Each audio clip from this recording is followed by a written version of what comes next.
This is the 𝙎𝙬s Dominion A4 brake set, and it is quite simply one of the best brakes that I have ever tried. 𝙎𝙬s clearly did their homework when they designed these brakes all the way back in 2018, and it shows, but they certainly aren't perfect either. I purchased this set last year to review, and both calipers leaked to the point of contaminating my pads and rotors. 𝙎𝙬s was quick to send over a warranty replacement set, and after a very busy 2024, it's finally time to give the Dominions the second chance that they deserve. Will they deliver on their hype this time around, or will they be a leaky liability? Let's get into it. I purchased a set of Dominions last spring from Invisibility at a slight discount. After testing and reviewing that set, I sent them back to 𝙎𝙬s to be warrantied, a process that I'll describe a bit later on. 𝙎𝙬s was quick to reach out to me after my video went live, and they deserve a lot of credit for how they went about it. Everyone that I emailed with was very professional and knowledgeable, and helped to address some of the core concerns that I raised in my initial review. I'd like to acknowledge and thank 𝙎𝙬s for their excellent support, but note that I have no professional affiliation with them, neither them nor Invi have any say of the content of this video, and I am not receiving any monetary or in-kind compensation for this review. Everything said in this video is my opinion, and only my Patreon members have been given a preview of this video. Also, a quick reminder that this will be my first review video that uses my updated 2025 Dale scale. Here's how all the brakes I've reviewed previously add up with this revised scoring system. I encourage you to watch my previous video that explains each category in detail. My first review of these brakes cover a lot of their history and development, so we're going to do our best to condense this second review and recap what is necessary in order to fully rescore this brake set on the Dale scale. 𝙎𝙬s is located in a small rural town just outside of Milwaukee, Wisconsin, with a population of just 25,000 people. They've been making brakes since 1956 and hydraulic mountain bike brakes since 1997. 𝙎𝙬s has a relatively concise, text-only About Us page on their website that outlines their history in slightly more detail. 𝙎𝙬s Bicycle Group owns several other brands, including Manitou, Ringle, Reynolds, Pro Taper, and Wheelsmith. Unfortunately, they do not mention anything about their employees or athletes on their website, so they remain a largely faceless company, which is something that I hope changes in the future. 𝙎𝙬s also does not mention on their website or their packaging where their brakes are manufactured. I asked their social media account where they're made, and they responded Wisconsin, but I believe through my industry connections that they are actually made in Taiwan, and it would be nice to see this formally recognized on their website, and I am somewhat surprised that this is not a legal requirement in Canada. 𝙎𝙬s Bicycle Group offers a 2-year warranty against manufacturing defects on all of their products, along with a lifetime leak-proof warranty on their brakes, which is really nice to see. They also take a fairly pro right-to-repair stance and offer excellent servicing documentation for both regular bleeding and rebuild-style repairs. This documentation includes clear photos, videos, torques, and exploded diagrams that link directly to service part kit numbers that can be purchased from their website. Not every part can be purchased individually, but 𝙎𝙬s does a significantly better than average job from a right-to-repair perspective. Unfortunately, 𝙎𝙬s makes no comment of any environmental, sustainability, social governance, or community outreach initiatives on their website. Although not strictly required, these are things that consumers are looking for more and more these days, and could easily be a tiebreaker between two similar products.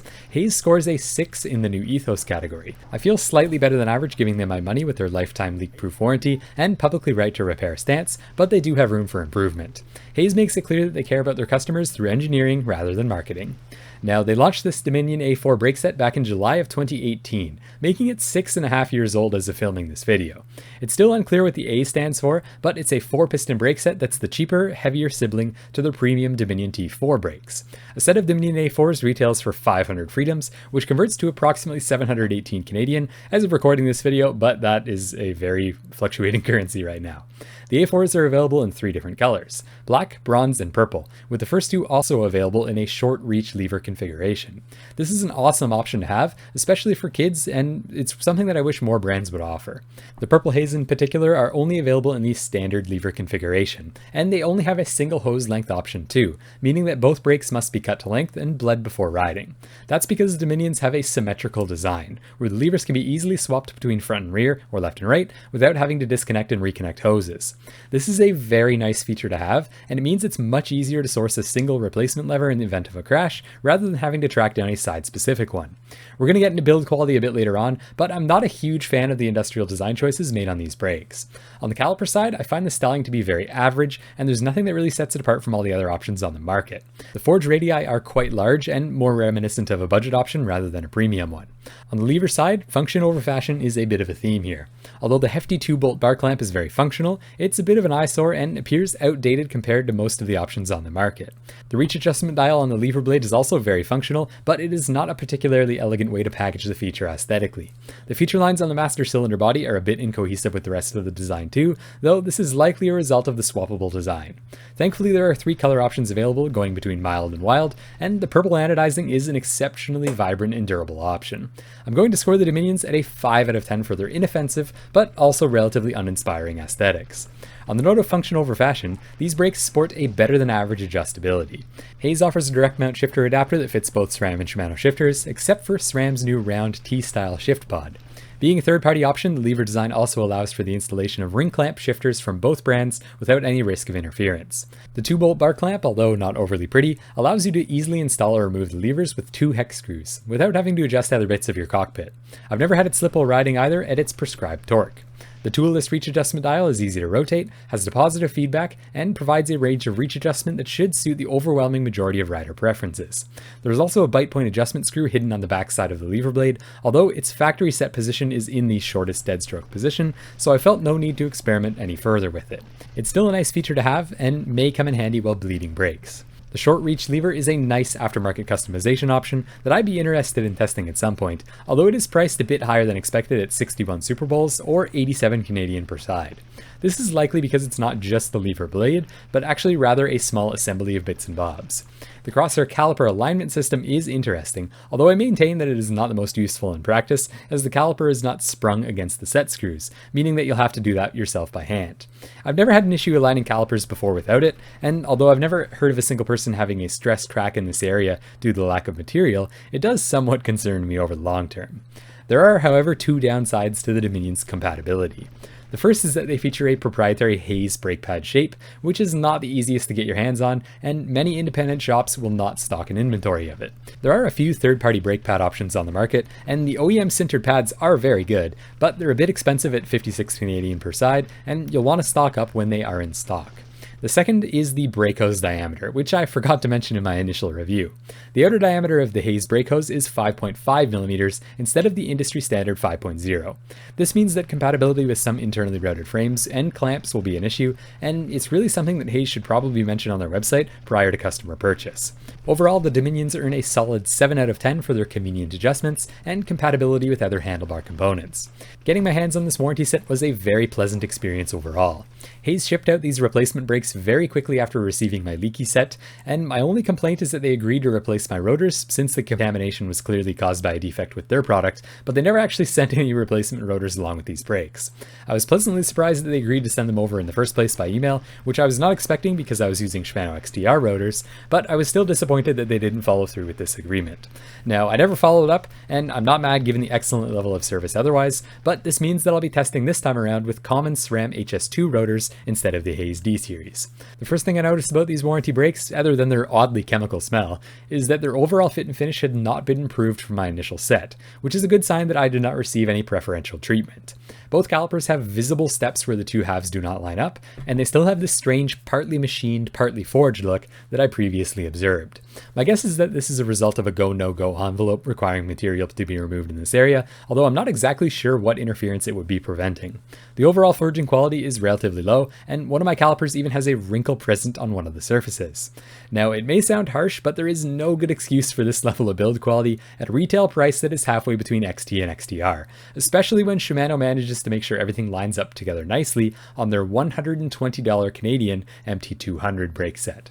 My previous job involved often collaborating with overseas forging vendors and submitting feedback on their forged parts, and what I'm seeing here would simply not have been acceptable.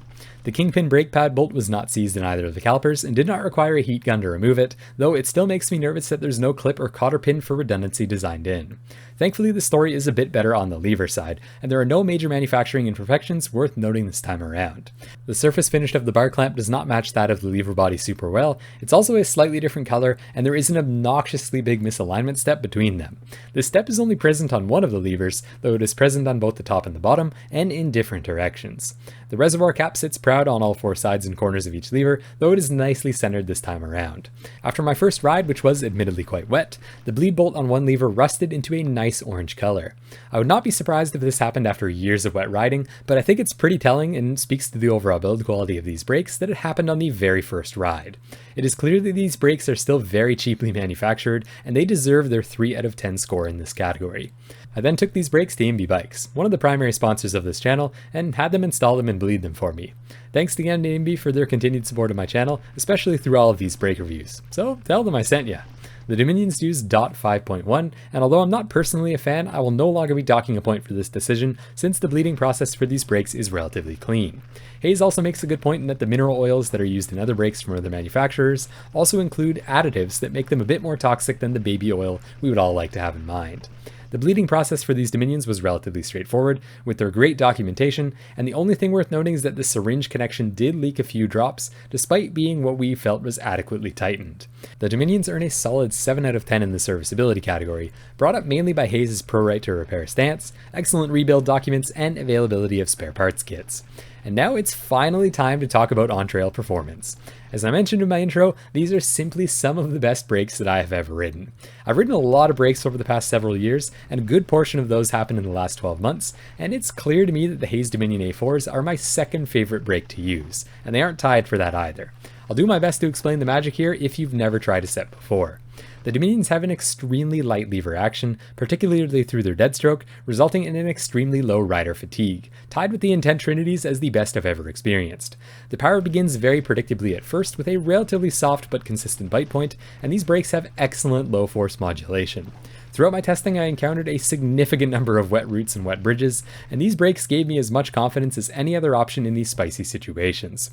It was easy to identify the point at which I was likely to lose traction and keep the force below that limit whenever possible. The Dominions also have a very intuitive ramp up in power, and I know a number of heavier, extremely fast riders who have said that it is more than adequate for their needs. It's truly amazing just how much longer, faster, and with more confidence you can ride your trails when you have effectively minimized rider fatigue. Hayes gets an A+ for truly doing their homework here and understanding the assignment. The lever blade geometry and kinematics, for lack of a better word, are my favorite of any brake I've ever tested. The lever blade has a very rounded and ergonomic profile that I find particularly comfortable, with a nice hook at the end to keep your braking finger indexed nicely along it. It also has a number of machine dimples that add a tactile texture, helping to increase finger grip in the wet, cold, or sweaty conditions. The lever blade also travels along a very pleasing path that feels nearly perpendicular to the handlebar on average. There is no perceptible play between the lever blade and the lever body, and its actuation feels extra smooth and low friction due to their use of bearings as the lever blade pivot. By the time this video goes live, I've probably put around 8,000 to 10,000 meters of climbing and descending on these warranty brakes. I've also stored them in the car between +20 and -1 degrees, and hung the bike vertically for days at a time. They've never wandered, faded, or acted in any way unpredictably. It's worth noting that I was unable to fully bed in the sintered metallic brake pads in the parking lot prior to riding, which is likely due to my 62 kilogram weight, but by the end of the first ride they were up to full power. The Dominion's overall performance is incredible, but it falls just short of the Trinities in my opinion. It's hard to describe the difference, but the Trinities have a slightly more refined feel to them, a slightly more aggressive ramp up in power with equally good low-end modulation, and a better defined initial bite point. These differences are small enough that it's likely neither will slow you down, once you are used to it, and it's mostly a difference in how premium they are perceived. As a result, the Dominions earn an outstanding 9 out of 10 in the performance category, the second best score that I've ever awarded, and at a considerably cheaper price than the Intens. These brakes weren't flawless on trail though, and I did experience a distracting amount of brake pad rattle coming from the rear caliper. This noise was present even on relatively smooth trails, at least as far as the North Shore trails go, and the front caliper was dead silent.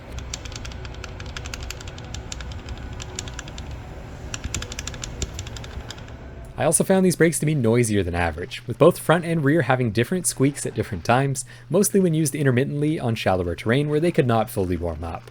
This was not something that I experienced in my initial test with XTR rotors, and since Hayes makes quite a big deal about their modal resonance cancellation in their marketing material, which basically means their D rotors are specifically designed to be quiet with their Dominions, I'm going to chalk this noise up to an HS2 related issue that was exaggerated by consistently cold testing temperatures. Once these brakes warmed up on sustained descents, they were completely invisible, and I never once had to think about them on any of my rides. They just work the same way every time, regardless of how much pain I tried to put them through. They deserve a stellar 9 out of 10 for their nearly perfect invisibility, apart from distracting pad rattle. When these brakes were launched back in 2018, I have no doubt that they are likely the best performing brakes on the market, without also being the most expensive option too. The fact that they are still gaining popularity to this day is impressive, and I'm sure Hayes must be kicking themselves that they didn't market them effectively enough initially. Build quality aside, it's truly impressive what Hayes has managed to offer with the Dominions, and they score a 9 out of 10 for innovation, for bringing previously unheard of performance to mass production at a relatively reasonable price. A perfect 10 in this category is reserved only for components that obsolete their category upon release. This leaves us with 2 categories remaining: value and reliability. So the $1 million question is, did my Dominions leak a second time? After approximately 4 rides, my first set of brakes began to howl loudly, which is often a telltale sign of contamination. This was backed up by a dirty, damp film appearing on the surface of the rotor. I developed a test that I could repeatedly show the calipers were very likely leaking dot fluid past the seals by advancing each piston individually in order to identify if any one piston was significantly wetter than the rest. After this first video, a number of you reached out to me after performing a similar process and discovering that your brakes were also likely leaking, though an order of magnitude of you reached out experiencing no issues whatsoever. However, this time around I did not experience the same howling noises at all over my first 8 rides. But just to be completely sure, I took both brakes off of my Highlander, cleaned them up, and removed the brake pads from them. I performed the exact same leak test that I outlined in my initial review, as we previously determined that that is the most likely source of potential contamination. And I am happy to report that neither caliper showed any signs of excess dot fluid weeping past the seals at a volume that could contaminate the pads and rotors. After having both calipers leak previously, this was honestly the best news that I could have gotten. What this would potentially indicate to me is that there might be a bad batch of brakes out there, where serial numbers within a certain range could be more susceptible to leaking than others. I'm going to reach out to Hayes to get their opinion on this hypothesis, and I'll report back on Patreon and Instagram.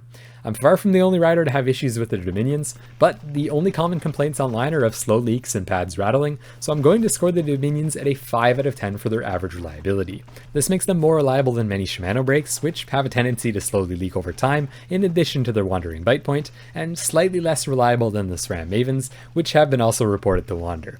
In terms of value, nothing that I've tested around this price point so far has been able to match the sheer on-trail performance of the Dominion A4s. They don't have the most inspiring styling in my opinion, although that is definitely a personal preference, but they excel in every other on-trail category. I'm going to give them a 9 out of 10 for their incredible performance at a reasonable price, held back from perfection by their visibly subpar build quality. Add them all up and the total is 69 out of 100. Nice, which places these brakes here against all of the other brakes that I have significant experience with. The Dominions get a trail score of 39 out of 50, which is tied for second place and only 1 point behind my overall winner. The closest brake in my mind to the Dominions is the Inten Trinity. I'd rather have the Trinities for their incredibly easy bleed and stellar reliability, and they do feel significantly more premium, but the Dominions are truly as close as you can get to their incredible performance at less than half of their price when they go on sale, and I'd rather have the Dominions than any other brake at this point. Their shop score of 30 places them pretty mid-pack on the livability side of the spectrum, which I feel is an accurate representation of their build quality and long-term reliability question mark. Since Hayes has an excellent lifetime leak-proof warranty on these brakes and a very strong right-to-repair mentality, the Purple Haze easily earned my recommendation, with an asterisk that you should probably buy them new in order to take advantage of the warranty should you require it. Now, I'd like to send a quick message to the Hayes team. Dear Hayes, you clearly have a very talented engineering team that knows exactly how to design a high-performance brake that is able to compete with the best of the best. It also appears to me that the engineering team has been given an incredibly difficult price target for manufacturing costs to come in under. Making money is good and having high margins is also good, but not when these extreme cost savings come at the expense of overall product quality to such a drastic extent.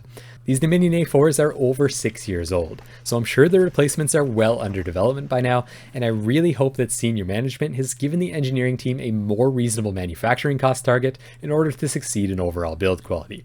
I can practically guarantee that giving up a small amount of margin in exchange for a build quality and smell that is on par with similarly priced options from Hope and Lewis will result in higher gross profits at the end of the day. I love what you've done here, I'm excited to see what you come up with next, and I'm excited to get my hands on a set of your next generation brakes to review in the future. Thanks for watching.